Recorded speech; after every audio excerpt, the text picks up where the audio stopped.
Gente, boa noite, boa noite. Tudo tranquilo por aqui? Mais ou menos, né? Vamos começar a aterrorizar. Para quem não me conhece, eu sou a professora Gláucia. Alguns de vocês têm o rostinho conhecido, a gente já se cumprimentou e tal. Foram meus alunos no ano passado, quando vocês eram adolescentes, no cursinho pré-vestibular, né? Uns olham assim, mas será que é a mesma? Ela ainda existe? Botox faz milagre, gente, tá? Plástica, botox, bengala. Esses tempos eu vim dar aula de bengala, porque eu estava com o pé machucado. Agora já consegui, né, aposentar a bengala. Estou aí aposentando já também, estou com 28 anos, né, Fátima? 28 anos em sala de aula. E matriculando os filhos de vocês de vez em quando. Hoje fiz matrícula de 2. Eu falei, meu Deus, eles olhavam. Então é verdade que você podia ser a minha avó? Eu falei, não, não é isso. Seu pai mentiu para você, né? Quem ele dava aula não era eu, era minha irmã gêmea, mais velha. Então, estamos aí. Estou há 28 anos nessa estrada, tá? Trabalhando com concurso, com a língua portuguesa, a parte de redação, a parte de gramática, interpretação de texto. E só não gosto da parte de literatura, porque a minha graduação é literatura, minha pós em literatura, meu mestrado em literatura e meu doutorado tudo em literatura. Então, eu não gosto de trabalhar com literatura. Isso é para o meu bem fazer, né? Gosto de judiar mesmo a gramática e a parte de redação. Eu separei para a gente 183 exercícios iniciais para a gente resolver. Claro que em alguns momentos vocês vão ter que resolver algumas coisas sozinhos e depois a gente vai tirar dúvidas, né? Mas a maior parte deles vamos fazer juntos. Já separei aí no meio algumas questõezinhas para a gente fazer simulado. Vocês não sabem quais são, mas são aquelas que não têm gabarito, é óbvio, né? Para nós trabalharmos aí no decorrer. Como que a gente vai fazer isso? A parte de teoria, aquela parte que todo mundo adora, concordância, regência, né, a parte de acentuação, ortografia, orações subordinadas, toda essa parte a gente tira das questões práticas e traz a teoria para o quadro, porque daí fica muito mais fácil. Porque daí vocês veem na prática como aquilo é cobrado no... Deixa eu tirar isso aqui, porque 28 anos eu não aprendi ainda, que vocês ficam olhando para a pulseira. E fica todo mundo olhando, assim, super atento para o barulho da pulseira. E aí, o que acontece? A gente, nessa altura do campeonato, se nós formos falar em regras de concordância, de regência, etc. e tal, não é o objetivo. O objetivo é resolver questões. Ninguém vai sair daqui graduado em letras, ninguém vai sair daqui escritor, nem vai sair daqui expert em interpretação de texto. O que vocês têm que fazer é marcar o X na resposta correta das questões que vocês têm que fazer, né? Então, a banca que vocês têm, COPS, UEL, né? É uma banca que se assemelha muito à banca da Federal daqui. Então, às vezes, vocês pedem alguns exercícios extras e tal. A banca da Federal daqui tem a mesma característica. Alguns parceiros de banca são os mesmos, né? Então, não há, assim... Se quiserem treinar com algum exercício da Federal, podem treinar, não tem problema nenhum. Até porque a banca da UEL tem bem poucas questões em relação ao concurso de vocês. Então, a gente tem que pegar em relação a outros concursos com a mesma graduação, no mesmo enfoque, e dar uma mexida aí. Tá? Eu quero que vocês fiquem super à vontade nesses 5 encontros de resolução de questões e no encontro de redação para interferirem na hora que acharem necessário. Tá? Não existe, vou esperar ela parar de falar, porque eu não paro de falar nunca. Tá? Eu falo dormindo. Eu vou terminar, deixa ela terminar de explicar para eu não interromper. Interrompam. A partir do momento eu não entendi, a partir daí eu já não entendi, por favor, explique de novo, vamos fazer isso daí de volta, porque eu não sei de onde você parou. Porque é assim que a gente vai aprendendo. Tá? Sempre há aqueles que são mais soltos na sala e sempre há aqueles mais tímidos que não vão perguntar nunca nada.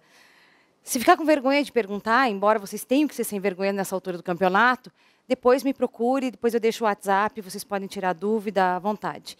Tá? Porque sempre tem aquele quietinho que, não, a minha dúvida é muito besta, não vou perguntar. Né? Não existe dúvida besta.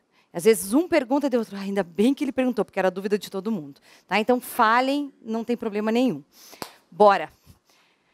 Existe uma questão 1 aí, e é tudo misturado, como na prova. Tá? Interpretação de texto, gramática, na mesma questão as duas. Então, é o que vier, está valendo. Geralmente, a banca costuma cobrar para quem precisa, necessita, tem maior vontade, não tem nada para fazer e quer estudar português, concordância, regência e análise sintática. Tá? Se a gente dominar esses 3 quesitos, a gente domina a prova. Então, antes de começarmos, necessariamente resolvendo, só um en passant rápido do que vem a ser a parte de gramática que vocês vão encontrar na prova. Gramática a gente divide em 3 universos. Antigamente, vamos falar aí, antigamente, há 10 anos, havia um grande boato de que não se cobrava gramática em concurso, que era tudo interpretação, vestibular era a mesma coisa, e não é bem por aí. Às vezes a gente está fazendo uma questão de interpretação de texto, achando que é gramática e vice-versa. Isso é comum. Então, só para vocês se situarem dentro de um livro de gramática, a gente divide mais ou menos assim, tá? A parte de morfologia, a parte de sintaxe, ou sintaxe, como queiram, tá? E a parte de semântica. Eu gosto de só trabalhar esses 3 universos bem rapidinho antes de a gente começar, para vocês saberem onde é que vocês vão pisar na hora que nós formos resolver as questões. Morfo quer dizer forma. Logia, estudo da forma. Que forma? Quantas letras tem uma palavra, quantas sílabas ela tem, se ela é grafada com S, com Z, se tem acento, se não tem, se tem 2 R, se tem dígrafo. É um raio-x das palavras. Então, se eu fosse falar morfologicamente, ou se aparece morfologia dentro de um enunciado, vou pegar a palavra aqui, estudante, por exemplo, tá? Eu tenho aqui, morfologicamente, um substantivo concreto, simples, comum de 2, porque o estudante, a estudante, eu uso, né, os 2 gêneros, só troco o artigo, singular. Eu tenho uma palavra que é estudante, não, eu tenho uma palavra polissílaba, estudante, paroxítona terminada em E, por isso não é acentuada, ou seja, eu faço um raio-x e digo tudo que existe dentro dessa palavra. Quantas letras, quantas sílabas, fonemas, número, se tem acento, se não tem acento. Isso é morfologia dentro do português. Tá? É um capítulo curtinho da gramática, aquele livro grosso lá que a gente segura a porta quando não tem peso de porta. Tá? A sintaxe é a organização. É o papel que a palavra desempenha dentro de uma frase. Então, aqui eu tenho a palavra solitária, tá? Vou escrever aqui sozinha. Aqui eu tenho a palavra dentro de um período, ou frase, como queiram. Então, se eu escrevo o estudante, no caso aqui, o estudante fez sua parte, tá? A palavra estudante não deixou de ser substantivo concreto, simples, comum de 2, singular, etc, etc, etc. Porém, dentro de uma frase, ele executa um papel. No caso aqui, ele executa o verbo. Então, ele é o sujeito do verbo.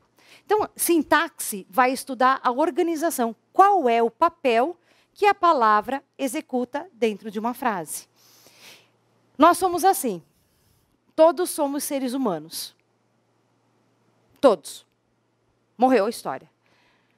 Dependendo de onde estamos, somos pais, filhos, estudantes, marido, esposa, chefe, funcionário, comerciante, somos, sei lá, contribuintes, enfim, a gente vai desempenhando papéis diferentes, sem deixar de ser ser humano. Então, a palavra, ela é o que ela é, dentro da frase, ela desempenha papéis, tá? Personagens. E a semântica é a compreensão. Então, a semântica vai trazer para nós a compreensão daquilo que eu expressei na sintaxe. Então, esse sujeito, o que tem esse sujeito? Ele é retomado por pronome? Ele não é? Existe ambiguidade? Não existe? Né? Quando eu digo assim, o estudante e o amigo pegaram a sua chave. A sua chave de quem? A sua? A do estudante? A do amigo? Então, eu vou estudar dentro da sintaxe, da organização da frase, qual é o sentido que eu tenho. A interpretação de texto faz a análise textual, a análise semântica dos textos. Vai pedir o desempenho das ideias, a compreensão das ideias dentro do texto. As questões gramaticais vão ficar dentro desses 2 universos. 90% aqui, 10% aqui. Tá? Então, não dá para a gente dizer assim, vamos privilegiar só isso ou só isso. Tá? Então, nós estamos pisando aí em 3 universos. E enquanto nós formos fazendo as questões, eu vou dizendo para vocês, ó, a gente está no universo sintático, a gente está no universo semântico, ó, aqui é morfologia, é essa partezinha aqui da gramática. Tá ok?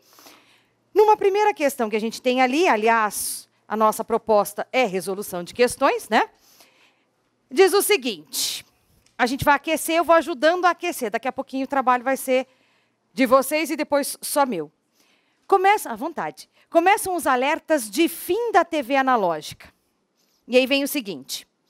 O desligamento da TV analógica e o início da transmissão exclusiva dos canais de TV aberta no modelo digital começam em novembro. Inicialmente, apenas a cidade de Rio Verde será afetada. Aí a sua cabeça no concurso já viajou, você já imaginou como é que era Rio Verde. Aí você diz, esse texto é velho, porque o sinal analógico já não é assim. E aí você perdeu a questão. Primeira coisa, interpretação de texto é frieza. É frieza, é como se a gente estivesse tendo que explicar para alguém do nosso lado o que é que a gente está entendendo do que está lendo. A gente nunca lê um texto inteiro para depois interpretar. A cada período que nós fazemos a leitura, ele precisa ser compreendido. Então, eu não posso esperar ler um parágrafo inteiro para ver o que eu compreendi. Glaucia, eu posso ir grifando? Pode.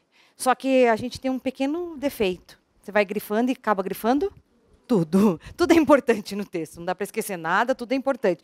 Então, primeiro a gente vai ter que aprender a mexer com esses articuladores de texto, né? O que grifar? Então, quando eu leio o primeiro período que diz o desligamento da TV analógica e o início da transmissão exclusiva de canais de TV aberta no modelo digital começam em novembro, o cara escreveu tudo isso para dizer o seguinte: desligamento acontece em novembro. E o que vem? O digital. Só isso. Então, o que eu posso grifar aí? Primeiro, imagine, o que vocês grifariam? Uns 10 segundos para vocês pensarem. O grifo que você vai ter que fazer aí é início, digital e acabou. Acabou. E aí vocês já foram, né? Você entendeu que a ideia é dizer, vai desligar o analógico, vai começar o digital. Acabou. Essa é a ideia. É isso que precisa ficar dentro da cabeça da gente. Segundo período. Inicialmente, apenas a cidade de Rio Verde, em Goiás, será afetada. Não preciso grifar nada. Tá? Exemplificações e dados, se necessário, só haverá questões em que necessariamente eu vou ter que voltar para o texto. Então, eu não grifo. Senão, meu texto vai ficar inteiro grifado e eu vou me perder. Dados e exemplos, se alguma questão pedir algo disso, vai ser questão que vocês vão ter que voltar ao texto. Então, não adianta nem grifar. Deixa de lado. Segundo parágrafo. O cronograma fixado pelo Ministério das Comunicações prevê que o processo ocorrerá gradualmente entre 2016 e 2018 em todo o país. Pensem no que vocês grifariam e o correto é grifar apenas processo 2016-2018. Só. Então, eu já sei, já estou recordando. Mudança do analógico para o digital vai ser gradual 2016-2018. Por exemplo, de abril a novembro de 2016, por exemplo, capitais como Brasília, São Paulo, Belo Horizonte, Goiânia e Rio entrarão na lista nesta ordem. Beleza. E vocês sabem me dizer por que está escrito nessa ordem e não está escrito nesta ordem? Nessa, porque ele já disse qual é a ordem. Esse, essa, isso, nesse, nessa, nisso, disso, dessa, sempre vai retomar aquilo que já foi dito. Esta, nesta, desta, sempre vai anunciar aquilo que vem. Detalhe, nós sabemos disso e vamos fazer isso na nossa redação também. Porém, nem todo texto que vem para vocês analisarem vem escrito corretamente. Tá? Por isso que os concursos pedem coesão anafórica e catafórica. Anafórica para trás, tudo que passou, catafórica, tudo para frente, tudo que virá. Mas nem sempre a questão gramatical é respeitada. Tá? Então, existem algumas pegadinhas que a gente vai ver depois. Aí ele diz o seguinte, a intenção da Anatel, Agência Nacional de Telecomunicações, é que os alertas iniciem sempre com uma antecedência de 12 meses, dando tempo para a adaptação dos aparelhos pelas famílias. O que eu tenho que grifar aí? Adaptação. Ele só escreveu este parágrafo para dizer que haverá um tempo de adaptação. Então, a palavra-chave do meu parágrafo é adaptação. Glaucia, mas e se eu precisar saber de quanto tempo é? E se eu precisar saber da ordem das cidades? Gente, eles não vão tirar o texto de vocês. Dá para voltar. O que eu preciso é saber identificar rapidamente onde está cada informação. Oi. Pulei? Pulei mesmo. Obrigada. A partir de hoje, aliás, antes de eu continuar, se vocês notarem eu tentei tirar tudo. Algum pingo de tinta amarelo, vermelho, alguma coisa em mim, pode me avisar. Eu acabei de sair do trote da Unicuritiba, certo? E da FEPAR. Então eu vim para cá. E agora eu estou olhando, meu pé está alaranjado aqui do lado. Acabei de perceber. Então podem falar. Vamos lá. A partir de hoje, isso, né? Moradores das cidades que estão nesse primeiro bloco, que compreende o Distrito Federal e outras 11 cidades do interior goiano e mineiro, começarão a ser alertados sobre a mudança. Um parágrafo inócuo, sem grande importância na leitura, não tem nada a acrescentar em relação ao processo de mudança. A intenção da Anatel é que alertas iniciem sempre com uma antecedência de 12 meses, dando um tempo para a adaptação dos aparelhos pelas famílias. O aviso ocorrerá durante a transmissão da programação da TV. Essa frase tem uma palavra importante, aviso. Uma letra A aparecerá na tela quando o canal estiver sendo transmitido com a tecnologia analógica. Na parte inferior do televisor, um texto dirá que aquela programação estará disponível apenas em formato digital a partir de determinada data. Então, aí, a gente só tem, na verdade, o aviso. O parágrafo inteiro foi escrito para dizer, vai ter um aviso na tela que ainda está no analógico e logo muda para o digital. Foi só isso que ele quis dizer. Inclusão. Para assistir aos canais da tecnologia digital, os televisores antigos terão de ser ligados a um conversor digital ou trocados por aparelhos mais modernos. O que vocês grifariam aí? Conversor digital. Isso já vai ligar a minha cabeça, a informação está ali. Segundo regras estabelecidas pela agência reguladora, a troca do modelo só será autorizada em cada município quando mais de 93% das residências tiverem captando o sinal com a nova tecnologia. A informação deste parágrafo é a seguinte, a mudança não é brusca, certo? Então, 93% das pessoas vão ter que ter habilitação, vão ter que estar adaptadas a isso para que daí haja o desligamento do sinal. Então, o que é de mais importante e visual é o 93, tá? Ou adaptação, tanto faz. A palavra de ordem é inclusão. Vamos trabalhar para que não haja exclusão de nenhum domicílio. A gente acabou de ver isso no parágrafo anterior.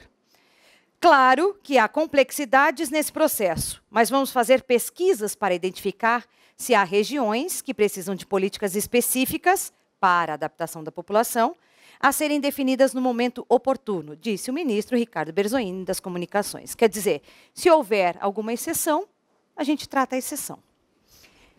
Aí vem a bendita da questão. Detalhe.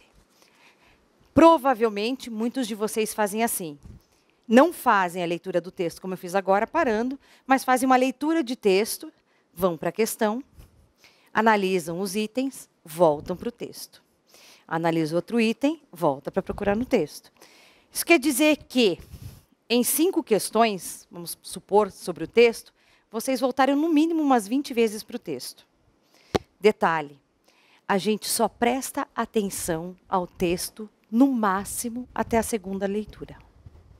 Se vocês pararem para pensar, geralmente as questões que vocês acertam de interpretação são as primeiras. Depois, segunda, terceira, quarta, quinta, sexta, quanto mais longa for a lista de interpretação do texto, mais você erra. Pô, quanto mais eu leio o texto, mais eu erro. Sim. Porque quando a gente lê a primeira vez, e eu estou dando um tempo para vocês esquecerem o que a gente leu, e estou enchendo linguiça aqui descaradamente, que vocês já vão saber por quê. Quanto mais a gente lê 10 vezes a mesma coisa, nós vamos colocando as nossas impressões no texto. Vai colocando impressão e, pior, vai colocando achismo. Então, você lê a segunda vez, você já não leu 93% dos domicílios, você já começa a lembrar de outras coisas e vai colocando as suas impressões e vai marcando no texto, só que quem faz as questões sabe disso. E aí, geralmente, são 5 alternativas, vocês jogam fora 3, uma é de acordo com o que você pensa, que a gente imaginou que você pensaria, e a outra é de acordo com o texto. E geralmente vocês marcam a errada. Porque vai ao encontro daquilo que vocês pensam. E de encontro ao texto. Tá? Então, o texto a gente lê uma vez. No máximo, se a questão pedir especificamente na linha tal, a palavra tal, a gente volta. Quer ver como dá certo? Os mecanismos sintáticos selecionados para a construção de um texto contribuem para a clareza do que é construído ou transmitido. Assinale o que for correto em relação a esse tipo de mecanismo. Vocês têm 1 minuto e meio. Foi. Deixa eu botar meu contador.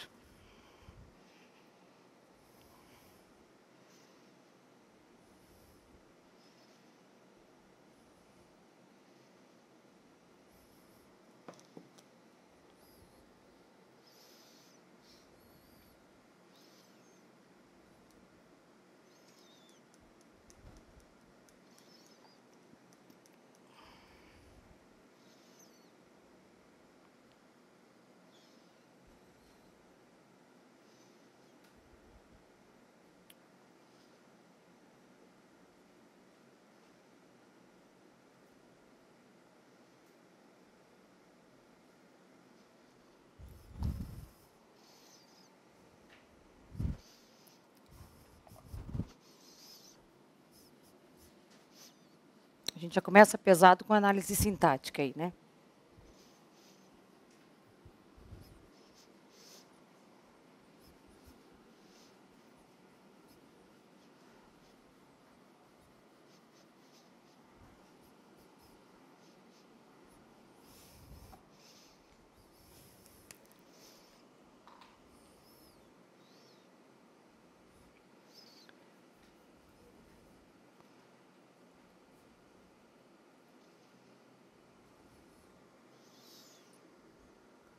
Deu?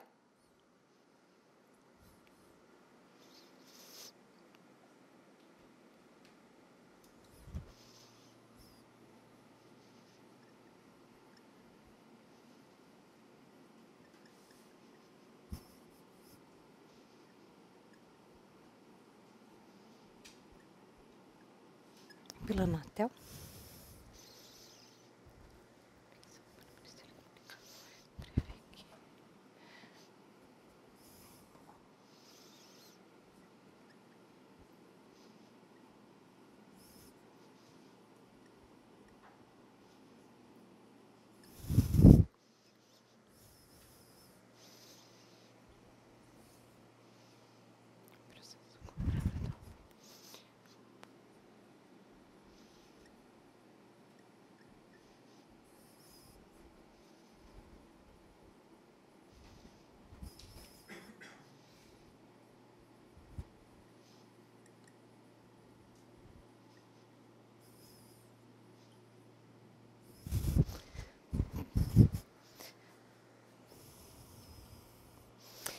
Vamos pegar só o primeiro item aqui, para vocês conseguirem fazer o resto. Ai, já começou com verbo transitivo direto, objeto direto, e complemento verbal, complemento não sei das quantas, e já começou a dar um arrepio. Seguinte, existe uma coisa chamada verbo que é mágica, tá? Para a prova de português. Sempre que a gente não souber fazer qualquer coisa, a gente apela para o verbo. Digamos que a gente não sabe nada, nem do que ele falou ali no item A. Porque ele diz assim, o termo gradualmente entre 2016 e 2018 em todo o país, deixa eu parar o cronômetro aqui, corresponde à função de objeto direto da forma verbal ocorrerá. Tá? Eu não sei como fazer. Morri, não sei. Eu vou pegar todos os verbos que eu tenho, tá? E vou grifar. O cronograma fixado pelo Ministério, verbo no particípio, tudo bem? Prevê que o processo ocorrerá gradualmente. Então, peguei os 3 verbos. Primeira coisa, eu vou perguntar para o meu verbo, sempre assim, não sei o que a questão quer, tá? Quem foi fixado pelo Ministério da Comunicação? Quem foi fixado? O cronograma. Toda a resposta à pergunta que eu faço anterior ao verbo, antes do verbo, eu tenho como resposta o sujeito da oração. Tá? Quem foi fixado? O cronograma. Já vou puxar outras coisinhas por aí. Então, o cronograma o quê? Foi fixado. Aí ele vem lá, prevê que o processo ocorrerá. Quem prevê que o processo ocorrerá gradualmente entre 2016 e 2018? O cronograma fixado pelo Ministério das Comunicações. Então, tudo isto aqui é o sujeito do verbo prever. Então, este negócio prevê que o processo ocorrerá gradualmente. Beleza. Vejam que quando eu vim até aqui, eu parei. Foi fixado. E eu posso dizer, o cronograma já foi fixado. Morreu a história. O cronograma prevê. Eu entro em sala e digo assim para vocês, gente, olha, o cronograma prevê. O que vem à cabeça de vocês? Conversa de boteco, aqui não existe regra de português, tá? Eu entro na sala e digo assim, gente, o cronograma prevê. O quê? Isso significa que este verbo fez com que vocês questionassem alguma coisa. Então, o nome desse troço aqui é verbo. Ele não permite que eu entre em sala e diga, o cronograma prevê. Ele diz, você tem que continuar falando. Automaticamente, o nome desse verbo vai ser verbo transitivo. Transitivo porque ele pede trânsito, ele diz, não me ponha ponto final, continue falando. Ele pede trânsito, é transitar, e vem lá do latim. Tá? Quando este verbo perguntar o que ou quem, o, neste caso, é um pronome. Tá? Aqui vocês enxergam como um artigo. Não tem preposição nessa pergunta. Então, eu digo que este verbo é um verbo transitivo que vai direto ao seu complemento. Verbo transitivo direto é aquele que pede que seja complementado com dois tipos de pergunta, apenas quem ou o quê. E automaticamente ele vai me dar como resposta o objeto direto. Verbo transitivo direto é complementado por objeto direto. Beleza. Aí lá vem a resposta.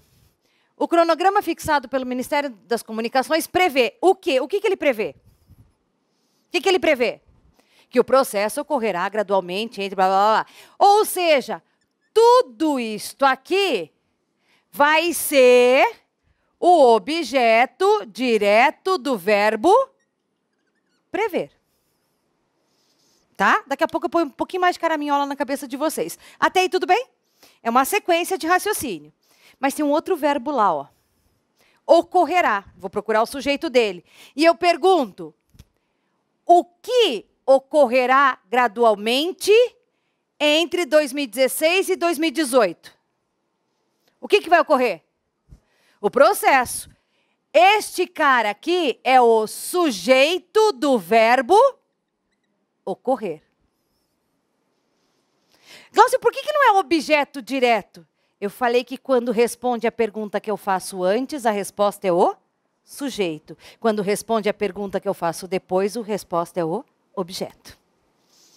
Quer ver uma coisa? Se eu disser assim, olha o raciocínio errôneo que a gente faz em ensino médio, ensino fundamental e etc. pela vida fora. Vou pegar uma frase bem curtinha aqui. Chegaram pneus novos, ou chegaram pneus. Quem é que chegaram? Quem chegaram aqui? Quem chegaram? Chegaram pneus, gente, para a gente vender. Quem chegaram? Os pneus. Pneus é o meu sujeito. Aí a maior parte de nós vai dizer assim, não, ele vem depois do verbo, ele completa o verbo, ele é objeto direto. Os pneus chegaram, ponto. Posso dizer ou não posso? É verbo intransitivo. A ordem dos termos dentro da oração não quer dizer que eu tenha sujeito, verbo e depois objeto. Eu posso inverter tudo. O dedo, ridículo, só para vocês pensarem, cortou o menino. Quem que cortou? Pela lógica. O menino, obviamente. O menino cortou o quê? O dedo. Quem cortou? Quem fez a ação? O menino. Não interessa se está antes ou está depois. Quem fez a ação ou sofreu a ação é o sujeito. Quem complementa o verbo, cortou o quê? O que está aqui, depois do verbo, vai ser o objeto direto. Por isso, aqui eu perguntei, o que vai ocorrer gradualmente entre 2016 e 2018? O que vai acontecer? O processo. Ah, beleza, Glaucia. Então, o processo é o meu sujeito. E eu digo para vocês assim, gente, o processo vai ocorrer. O processo ocorrerá. Posso pôr um ponto ou não posso? Posso. Então, este verbo ocorrer é verbo o quê? Intransitivo. E aí o que acontece na letra A é o seguinte. O termo gradualmente corresponde à função de objeto direto da forma verbal ocorrerá. O verbo ocorrerá é verbo intransitivo. Então, ele não tem objeto. Por isso, falsa alternativa. Tá? Então, o que é gradualmente entre os anos de 2016 e 2018? Então, vamos lá. Tudo que sobra na frase, que não é sujeito, objeto direto, objeto indireto e complemento nominal, são coisas que vêm junto. Porque eu posso, inclusive, tirar. Então, eu vou escrever aqui, lá do latim, adjunto. Coisa que vem junto. Esse gradualmente, entre 2016 e 2018, se eu tivesse que, num exercício infantil, ligar, a qual termo eu ligaria? O cronograma gradualmente, fixado gradualmente, Ministério da Cultura gradualmente, prevê gradualmente, o processo gradualmente ou ocorrerá gradualmente? A qual termo eu ligaria? O processo gradualmente ou ocorrerá gradualmente? Ocorrerá. É a forma como ele vai ocorrer. Então, aqui acontece o seguinte. Esse troço veio junto. Isso aqui é pleonástico, tá? Veio junto. Com o verbo. Para me dizer como acontecerá. Aí a gente chama de adjunta adverbial de modo. Lá na morfologia, seria locução adverbial. Vai ser sempre uma locução adverbial. Joguei na frase, ele vem junto com o verbo para me dizer o modo como o verbo vai ser executado. Tá? Vê, essa é a primeira frase do item A. Meu Deus, a gente vai terminar isso aqui em 2035. Não, calma. Devagarinho, daqui a pouco a gente está falando e está fazendo os links. Certo? Mas eu preciso puxar um pouquinho vocês no começo para relembrarem essas histórias aí. Item B diz, a partir de hoje, moradores das cidades que estão nesse primeiro bloco, que compreende o Distrito Federal e outras 11 cidades do interior goiano e mineiro, começarão a ser alertados sobre a mudança. Há um erro de concordância nesse trecho. O sujeito da forma verbal começarão a ser é primeiro bloco, portanto, o verbo deve ir para o singular, começará a ser. Pega a frase diz, a partir de hoje, moradores das cidades que estão nesse primeiro bloco, aí tem uma vírgula, não tem? Passa uma barra aí. Passa uma barra. Que compreende o Distrito Federal e outras 11 cidades do interior, goiano e mineiro, passa outra barra. A gente vai aprender pontuação. Conseguem entender que a frase de vocês é a seguinte? Moradores das cidades que estão neste primeiro bloco começarão a ser alertados sobre a mudança. Quem é que começarão a ser alertados sobre a mudança? Os moradores. Tem erro de concordância verbal? Não, morreu a história. Por que eles colocam aquele monte de coisas entre vírgulas? Porque eles imitam a gente quando a gente faz redação. A gente só erra um monte de coisas na redação, porque a gente fica colocando, inserindo informações entre sujeito e verbo, verbo, objeto direto, verbo, objeto indireto. Fica enfiando um monte de coisas no meio de sujeito, verbo e complemento verbal. Aqui no meio a gente fica colocando um monte de coisas. Esse monte de coisas vem sempre separado por vírgulas. Só que na nossa cabeça o raciocínio é completo. a gente não para fazer isso que a gente fez agora. O que é a frase de verdade nesse monte de escritos? Por isso que a gente erra a pontuação na hora da redação. Se na hora da redação eu percebo que eu quero escrever os moradores desses distritos serão realocados, blá, blá, blá, blá, blá, blá, e tudo que eu pus no meio é acessório, se eu conseguir enxergar isso, eu não erro pontuação na redação. Nunca vai existir vírgula entre sujeito, verbo e complemento verbal. Nunca! Em hipótese alguma. Entre sujeito, verbo e complemento. Só que você começa a inserir um monte de informações entre eles, e aí começam a surgir inúmeras vírgulas. Tá? A vírgula serve para você dizer, este pedaço da minha oração está intrometido aqui, deveria estar no começo, deveria estar no fim, deveria ter feito outra oração. Ela serve para dizer, os termos essenciais são estes, tudo que está no meio vem virgulado. Tá? Beleza, letra B? Letra C. No trecho, o aviso ocorrerá durante a transmissão da programação da TV. Programação de TV funciona como objeto indireto da forma ocorrerá. Opa, você já resolveu aqui. E ali diz o seguinte, o aviso ocorrerá durante a transmissão. Se eu digo, o aviso ocorrerá, o aviso vai acontecer. Posso pôr um ponto? Posso. Verbo intransitivo. Esse durante a transmissão, blá, blá, blá, blá, blá, blá, blá, blá, blá, é o aviso durante a transmissão ou ocorrerá durante a transmissão? Qual que eu ligaria? O aviso durante a transmissão ou vai ocorrer durante a transmissão? Vai ocorrer. Então, ele veio junto com o verbo para me dizer quando que o verbo vai ser executado. Aí é uma adjunta adverbial de tempo. Entenderam por que eu tive que fazer bem bonitinho o primeiro? Porque daí o resto a gente vai raciocinando juntos. E é mais rápido. Claro. Uhum. Tem. Aí é uma questão semântica. Tá? A pergunta que ele fez é a seguinte, olha só. Se você me diz que nunca vai haver vírgula entre sujeito e verbo, eu só vou ter termos acessórios. Então, é assim, ó.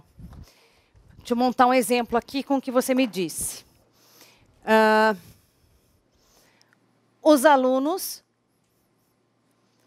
que estudaram obtiveram êxito.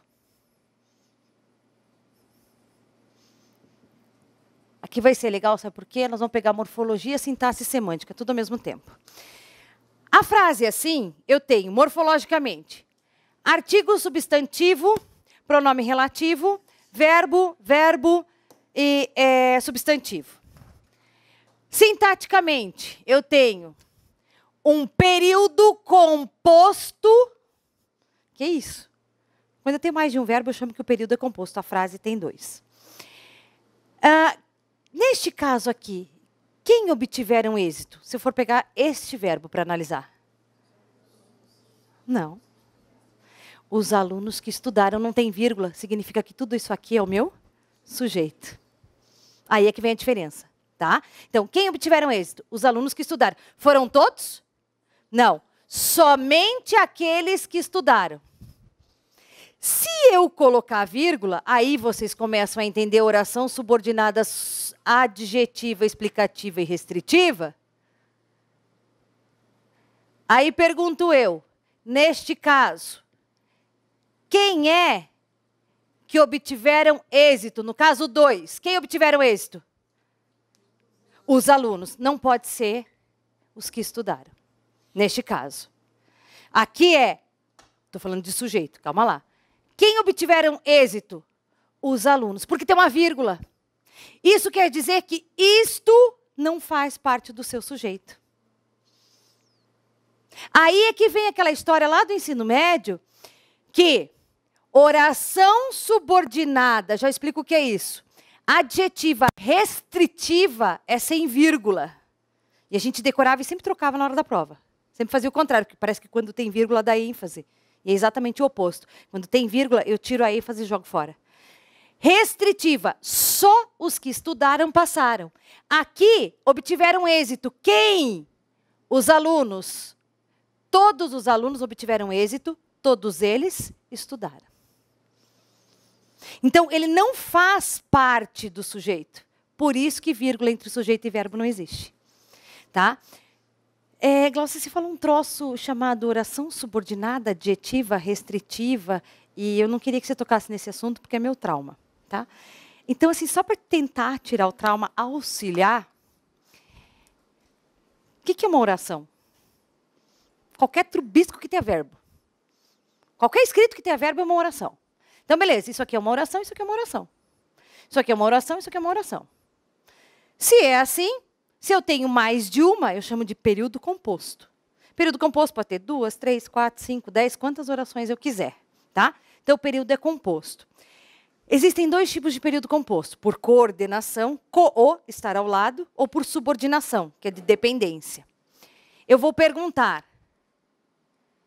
Posso escrever a oração que estudaram sozinha? Que estudaram? Não. Então, meu período é composto por subordinação. Esta oração, ou seja, esse escrito com verbo, depende de outro escrito para sobreviver. Ou seja, é uma oração subordinada. Tá? Aí é adjetiva, porque eu troco por adjetivo, e é restritiva, porque tem... depois a gente fala disso, para também não deixar vocês muito angustiados. Tá? Respondido, então? Tá? Então, ali, a diferença vai ser do restritivo para o explicativo. Letra D, é isso? No trecho, na parte inferior do televisor, aí você já começa a pensar, não tem uma vírgula ali? Na parte inferior do televisor, vírgula. Na parte, o que é isso, né? Lugar? Você já começa a raciocinar. Adjunta adverbial de lugar. Você já começa a fazer análise sintática automática. Ele diz, um texto dirá que aquela programação estará disponível apenas em formato digital a partir de determinada data. Deve-se colocar o acento marcador de crase no A que antecede a forma verbal partir. Pô, você pensa que lá vem uma questão porreta? Não. Você deve colocar a crase na frente do verbo partir. Nunca eu vou usar crase na frente de um verbo. Por quê? Aqui vale o sexismo, tá? Verbo é masculino. Todos os verbos são masculinos. Os verbos. E crase, para vocês entenderem, que é tudo isso aqui. Isto é acento grave. A gente vai ter várias questões de crase para resolver. Este é um acento grave. Crase é junção de preposição a com artigo a. Só que o artigo a, a língua portuguesa é machista, sexista, será como é que a gente fala hoje em dia? Artigo a é de mulher. Só mulheres usam o artigo a. Só substantivos femininos usam o artigo a.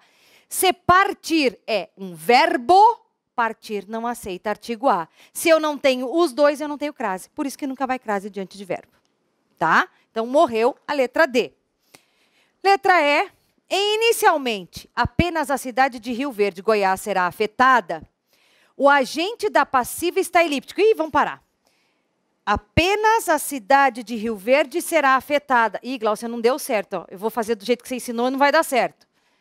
A cidade de Rio Verde será afetada. Eu vou perguntar para vocês. Quem será afetada? A cidade de Rio Verde. Sujeito está aqui. Esse sujeito afeta ou vai ser afetado? Vai ser afetado. Então, ele é um sujeito que a gente chama de sujeito passivo ou sujeito paciente. Aí, esses dias eu fui dar uma aula de análise sintática e falei, vocês sabem por que chama sujeito paciente? Não, paciente não deita na maca e não sofre apenas? Sujeito paciente sofre toda a ação que vai ser feita. Tá? Então, o sujeito paciente é aquele que sofre a ação. O sujeito agente ou sujeito ativo é aquele que faz a ação. Então, nesse caso, quem que será afetada? A cidade de Rio Verde. Beleza. Aí ele diz o seguinte, é voz passiva. O agente da passiva está elíptico. O que é elíptico? Escondido, oculto. Agente da passiva é aquele que faz alguma coisa na voz passiva. Então, a cidade de Rio Verde será afetada. Eu não sei quem vai afetar, por isso o meu agente está elíptico. Por enquanto, tudo bem. Continuando. A fim de se evitar a repetição de termos. Essa elipse refere-se aos termos desligamento da TV analógica e o início da transmissão exclusiva dos canais de TV aberta e modelo digital. Então, vamos lá. Apenas a cidade de Rio Verde será afetada pelo desligamento da TV e pelo início da transmissão exclusiva. Tá? Então, ele deixou elíptico, porque aí ia acabar repetindo tudo que ele falou no período anterior lá no texto. Beleza? Tranquilo? Dúvidas nessa questão 1? Vem um caminhão junto de conteúdo. Tá? E esse caminhão que vem junto, esse desenho que está no quadro de voz passiva, crase, adjunta adverbial, sujeito, verbo intransitivo, adjetivo, adjetivação em oração, é esse movimento que a gente tem que fazer na hora da prova.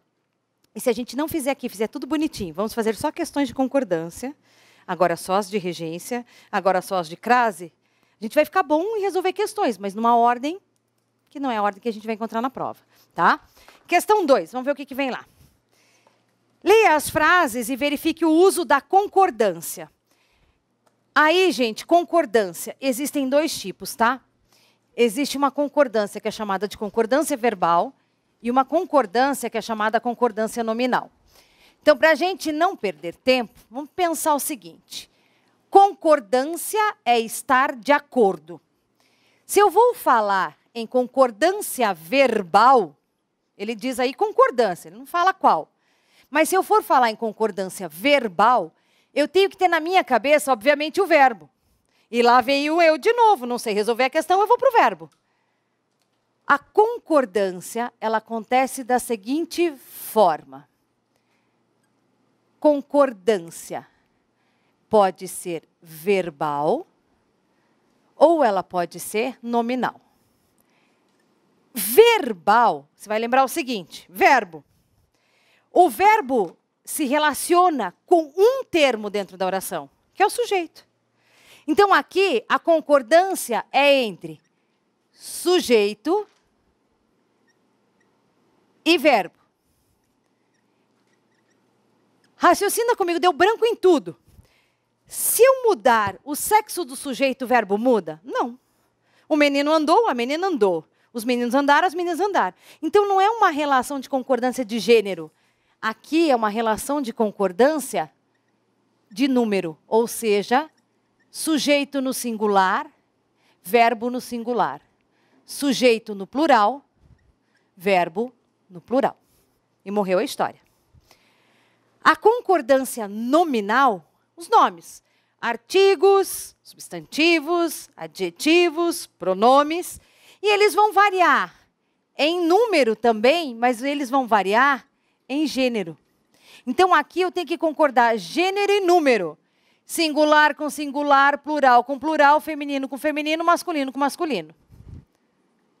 Nós não vamos entrar necessariamente nas regras básicas. Vamos ficar nisso aqui. E aí ele diz, analise a concordância. Analisem em 30 segundos as 4 frases que ele coloca ali e grifem o que vocês acharem de erro. Só o que vocês acharem de erro.